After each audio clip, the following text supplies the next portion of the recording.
أشهد أن لا إله إلا الله أشهد أن محمدا رسول الله۔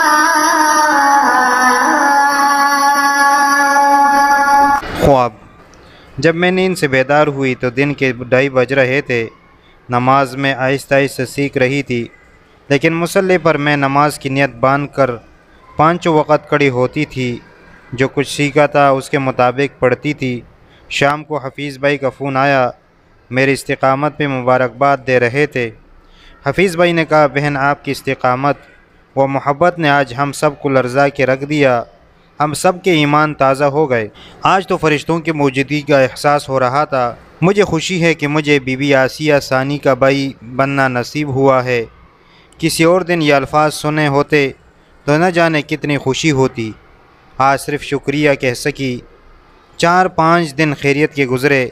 حفیظ بھائی صبح و شام میرے خیریت معلوم کرتے تھے۔ اشارے کنایوں میں میرے والدین کی طرف سے سورس لگانے کا بتاتے رہتے تھے، جس سے مجھے بھی خطرے کی بو محسوس ہوتی اور دل پریشان رہنے لگا۔ دوسرے یہ خواب میرا پیچھا نہیں چھوڑتے تھے۔ میری مسلمان کے عائشہ بہن بھی خواب بہت دیکھا کرتی تھی۔ میرے اور ان کے خوابوں کی مماثلت یہ تھی کہ میں ایک تو خواب بہت دیکھتی تھی، دوسری یہ کہ ان خوابوں کی تعبیر بھی فوراً سامنے آ جاتی تھی، جس کی وجہ سے کچھ خوابوں پہ یقین کرنے لگی تھی۔ اگر میں اپنے ماضی کی زندگی میں رہتے ہوئے عائشہ بہن کے خواب پڑھتی تو مجھے شاید یقین بھی نہ آتا، لیکن الحمدللہ میں خود ان حالات سے گزر رہی تھی، تو میرا یہ عقیدہ ہو گیا تھا، جس سے اللہ ہدایت دیتا ہے اس کی رہنمائی بھی کرتا ہے۔ شعور میں بندوں کے ذریعے اور لاشعوری میں خوابوں کے ذریعے ان 4-5 دنوں میں تواتر سے ایک ہی جیسا خواب دیکھتی رہی۔ پہلا خواب، دیکھ رہی ہوں کہ میں اپنے والدین کے گھر گئی ہوں، امی نے پکڑ کر مجھے بہت مارا ہے، میں بھاگتی ہوئی مدینہ مسجد حفیظ بھائی کے پاس چلی گئی۔ دوسرا خواب، میں نے دوسرے دن بھی پھر خواب میں اپنے آپ کو امی کے گھر میں پایا۔ آج امی مارنے کے ساتھ ساتھ مجھے باندھ بھی رہی ہے۔